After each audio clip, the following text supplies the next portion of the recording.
Hello friends. तर आज आहे सुट्टीचा दिवस, सॅटर्डे. आणि सॅटर्डे म्हणजे की घरचे जे काम एक्स्ट्रा असतात ते करायचे, पेंडिंग कामं करायचे.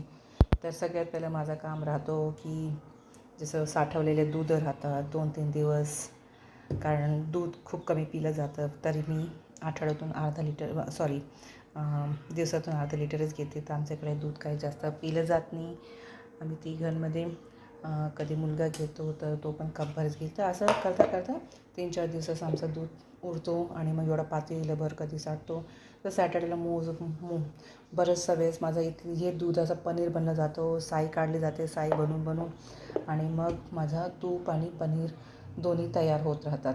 आठवड्यातून 15 दिवसातून म्हणा किंवा महिन्यातून एकदा तूप तयार होऊन जातं, 15 दिवसातून पनीर तयार होऊन जातो, कधी दही तयार होतो. तर बरंच उपयोगी पडतं. असं काही नाही की दूध माझं वाया जात आहे.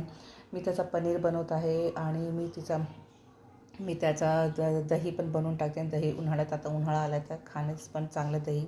पनीरची भाजी काही नसलं की पनीरची भाजी करून मोकळायचे. बरीचशी अजून रेसिपी ते आपण पनीरचं करत राहतो, जसं पराठे म्हणा, है ना. तर आपण आज हा माझा दिवसाचा शेड्यूल असतो सॅटर्डेचा. तर आता मी दूध गरम करायला ठेवलेले आहे आणि हे मी ठेवत आहे आता फ्रीजमध्ये तूप. आता मी परत बघणार आहे. आता पातेलं फ्रीज चेक करावं लागतं, कारण पूर्ण आठवडाभर चेकिंग नाही होत फ्रीजची.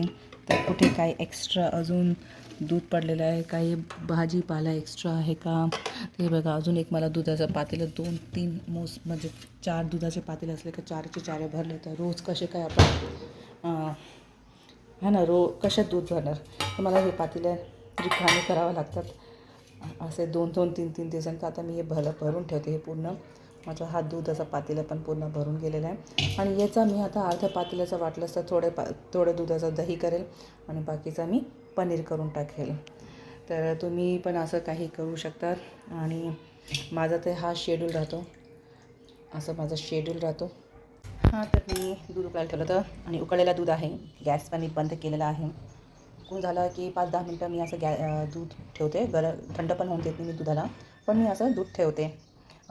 एक टिप आहे की आपल्याला दही किंवा पनीर करायचं असेल तर आपल्याला थोडंसं गॅस चालू असताना मध्ये टाकायचं नाही, लिंबू पिळायचं नाही किंवा दही लावायचं नाही, किंवा गॅस पण झालं एकदम थंड याच्यात पण नाही करायचं. म्हणजे दही जी असते आपलं गोड खाण्यासाठी बनवायचं तर आपण गरम दुधातच दही बनवावे. त्याच्याने खूप मस्तपैकी गोड दही होते. ओके, तर आता माझ्याकडे एवढं पातेलभर दूध आहे. तर मी विचार करत आहे की याच्यातला काही अंश मी ऑलरेडी माझ्याकडे दही आहे तर मी थोडंसं अजून दही साठवते, कारण आता उन्हाळा आला आहे. ते मी जेवणासोबत दही घेत असते, जेणेकरून माझी ॲसिडिटी खूप कमी होते. ज्यांना पण ॲसिडिटीचा त्रास असेल तर त्यांनी जेवणाच्या आधी घ्या दही. ते पण गोड दही असले पाहिजे, ताजी दही असली पाहिजे आणि फेटून घेतलेली पाहिजे. तर त्याच्याने आपला ॲसिडिटीचा प्रॉब्लेम जे असतो ते खूप लवकर कमी होतो आणि होत पण नाही परत. तर मला जेव्हा पण असं वाटतं उन्हाळ्यात मी हमखास घेते. तर आता मी हे काढत आहे. याच्यातलं काही मी ऑलरेडी दही काढून ठेवलेलं आहे आणि त्याच्यात मी गरम दूध टाकत आहे. तर जेवढं दही करता येईल मला, जेवढं दही बनवलं तरी मी एवढं याच्यात मी करून टाकलं आहे. आणि आता मी एवढं दही त्याला पण मी चांगला हालून घेईल, दही बरोबर दुधाला मिक्स करून घेईल आणि आता मी याला झाकण लावून ठेवून देईल. तर हा झाकण घेतलेला आहे आणि मी याला झाकण लावून थोडंसं कोपऱ्यात ठेवून देते जिथे त्याला उभं भेटेल.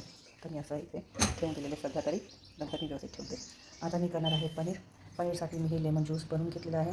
आता लेमन ज्यूस बनवून घेतलेला आहे तर आता मी जसं लेमन ज्यूस टाकेल तसं मी हलवत आहे. ओके, हलवायचं काम करायचं म्हणजे दुधाचं पनीर पटकन होतो. तर आपण आता मी टाकत आहे लेमन आणि मी आता त्याला हलवून घेणार, असं हलवून घेणार. तुम्ही बघू शकता माझा दूध गरमच आहे, पण मी 5-10 मिनटं थोडंसं त्याला गॅस बंद करून सहज ठेवला. ओके, नंतर मी परत थोडंसं टाकलं आणि परत मी त्याला हलवून घेतलं. जर का आपल्याला एक लिंबू मी पुन्हा पिळलेला आहे, मी हा पूर्ण एक लिंबू पिळून घेतलेला आहे असं, आणि त्यावरून मी अर्धा लिंबू पण घेतला होता. तर बघू त्याचा पनीर होतो का व्यवस्थित, नाही तर मला अजून लिंबू पिळून टाकावं लागेल. कधी कधी खूप जास्त लागून जातो.